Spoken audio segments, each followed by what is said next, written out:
Welcome all, Papa G here. Today is Saucy Sunday.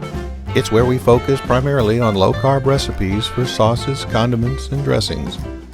Most of the videos will be short and to the point, just something to help add a little flavor to your low-carb diet. Let's get started.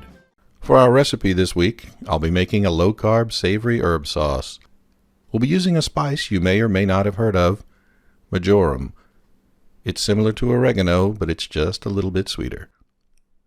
Add some unsalted butter to a sauce pot on medium heat. Add a half a cup of vegetable stock and a little xanthan gum.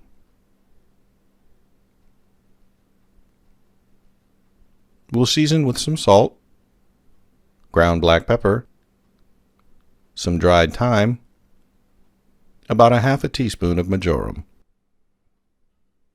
We'll spice it up a bit with some prepared horseradish.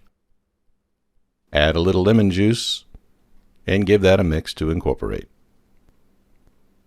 Now add about a half a cup of sour cream and give that another mix. We'll balance the acidity with a liquid sugar substitute equal to 2 teaspoons of regular sugar. Give that a final mix and let simmer 3 to 5 minutes to allow the flavors to come together. Serve it warm over your favorite vegetables. This sauce will work great with fish or chicken as well. There you have it, folks, my savory herb sauce. A great way to add some flavor to your low-carb diet. I hope you enjoyed this video. If you did, please like and consider subscribing. I'll have something new every week. As always, thanks for watching, and I'll see you next time.